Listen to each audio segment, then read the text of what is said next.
জয় কৃষ্ণকালী মায়ের জয়, জয় সোনা মায়ের জয়, জয় মঙ্গলা মায়ের জয়। বন্ধুরা সবাই কেমন আছেন?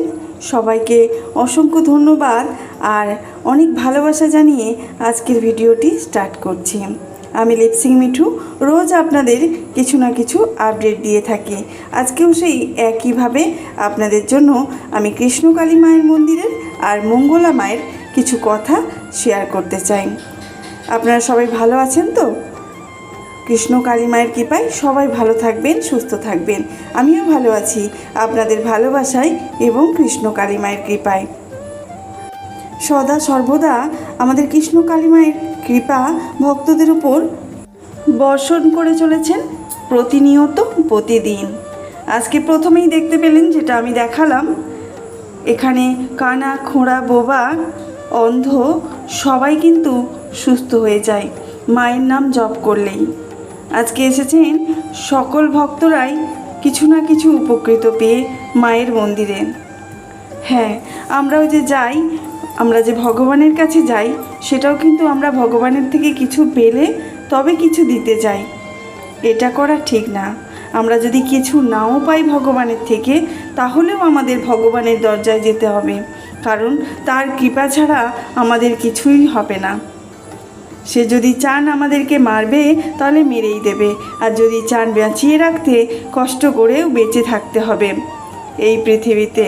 যে পৃথিবী তার গোটা, তিনি একটা জায়গা পাচ্ছেন না, কোথায় থাকবেন সেই জায়গাটুকু পাচ্ছেন না থাকার জন্য।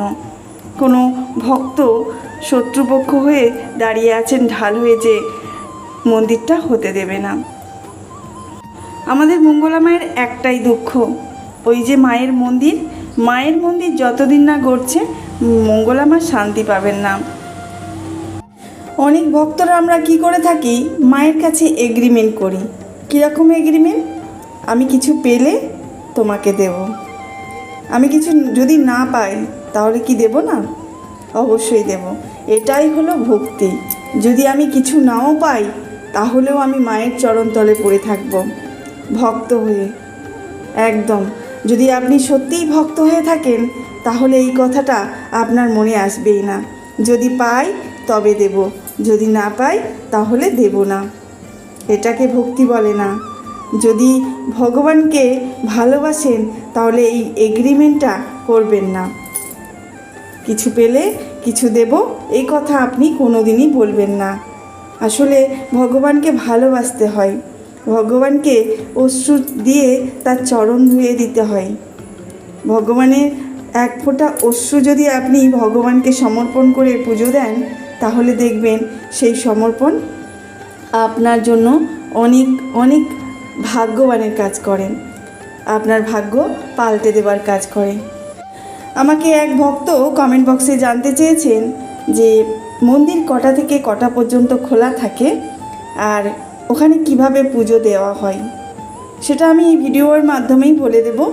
আপনি একটু ভিডিওটি দেখে নেবেন, জানতে পারবেন কখন থেকে কখন পর্যন্ত, কটার থেকে কটা পর্যন্ত আমাদের মায়ের মন্দির খোলা থাকে আর কিভাবে পুজো দেওয়া হয়।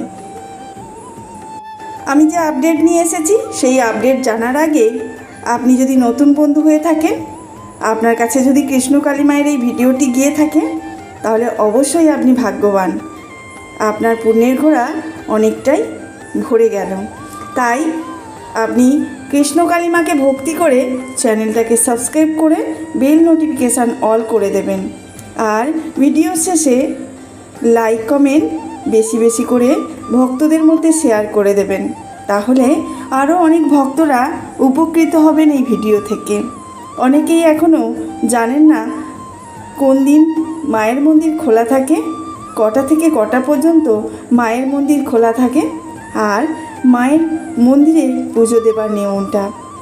তো চলুন জেনে নিন আমার ভিডিও থেকে যে মায়ের মন্দির কটার থেকে কটা পর্যন্ত খোলা থাকে, কিভাবে পুজো নেওয়া হয়, আমাদের মঙ্গলা মা কীভাবে পুজো করেন মাকে।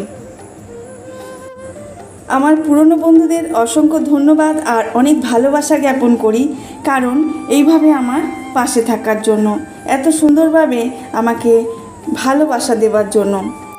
মন্দিরে অনেক রকমের রোগ জ্বালা নিয়ে মন্দিরে আসেন ভক্তরা। সবাই অনেকেই উপকার পান, আবার অনেকেই বাড়িতে বসে নাম জপ করে উপকৃত হন। এক ভক্ত বাবা আজকে এসেছেন হুইল চেয়ারে বসে। তিনি রাস্তাতেই বসে আছেন, কারণ আমাদের যে কৃষ্ণকালী মায়ের মন্দিরটা আছে ওখানে আসতে গেলে অনেকটা পথটা আমাদেরকে কাদা জল ঘেটেই আসতে হয়। এখন কিছুদিন বৃষ্টি ওয়েদারটা ভালো আছে, বৃষ্টি হচ্ছে না, তাই পথটা অনেকটা শুকনো হয়ে গেছে, তাই ভক্তদের কোনো অসুবিধা হচ্ছে না মন্দিরে আসার। তো সেই ভক্ত বাবা রাস্তাতেই মায়ের সাথে দেখা করেছেন, সেটা আমি প্রথমেই আপনাদেরকে দর্শন করিয়েছি যে মা তাকে ছুঁয়ে কিছু একটা মন্ত্র জপ করেছেন যাতে তিনি মায়ের কৃপা পান, সেটাই করেছেন। মা কোনো মাদুলি তাবিজ এইসব জল পোড়া তেল পোড়ায় বিশ্বাস করেন না। যারা করেন তারাও করবেন না, কারণ এই মাদুলি তাবিজ এগুলো কিছু না। শুধু ভক্তি ভরে মাকে পুজো করুন, মাকে ডাকুন, দেখবেন আপনার দেহের জ্বালা, শরীরের রোগ ব্যাধি সব কিছু নিরাময় হবে। মায়ের মন্দির খোলা থাকে সারাদিনই বলতে গেলে। আপনি যখনই যাবেন কৃষ্ণকালী মায়ের দর্শন পেয়ে যাবেন, কিন্তু মঙ্গলা মা আসেন 10টার পরে আর বাড়ি ফেরেন 4টের সময়। যদি আপনি এই টাইমের মধ্যে যান তাহলে মঙ্গলা মায়ের দর্শন পাবেন আর ত্রিশূলের ছোঁয়া পাবেন। মন্দির কখন খালি থাকে বলুন তো? যখন মায়ের ভোগ দর্শন করা হয় তখন ভক্ত প্রায় শেষের পথে, দেখা প্রায় শেষ, তাই তখনটা গেলে একটু খালি পাবেন, আপনি ভালোভাবে মায়ের দর্শন করতে পারবেন।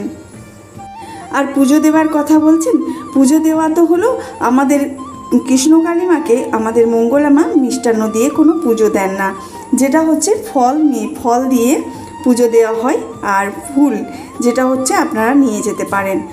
আর মঙ্গলা মা কোনো নাম গোত্র দিয়ে পুজো করেন না, তিনি তেনার মধ্যে ভাবে পুজো করেন। মাকে আলতা পরানো, কাপড় পরানো, সিঁদুর পরানো, তারপরে ফুলের মালা পরানো, এইসবগুলো মা একদম কৃষ্ণকালী মাকে সুন্দর করে সাজিয়ে তোলেন। তারপরে যত সব ফুলের মালা আছে সবগুলো মায়ের চরণে সমর্পণ করেন। সবার থেকে ফুলের মালা নেওয়া হয়, পদ্ম ফুলের মালা গেঁথে নিজে পরান মাকে।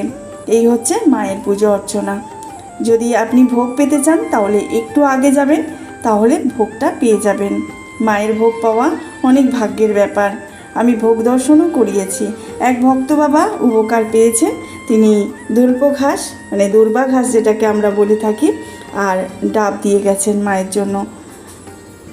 যে যেমনভাবে ইচ্ছে বাড়িতে বসে নাম জপ করে উপকৃত হয়ে মায়ের কাছে আসেন, আর যে যেমনভাবে মানসিক করে থাকেন। আপনিও যেভাবে আসতে চান আসুন, অবশ্যই।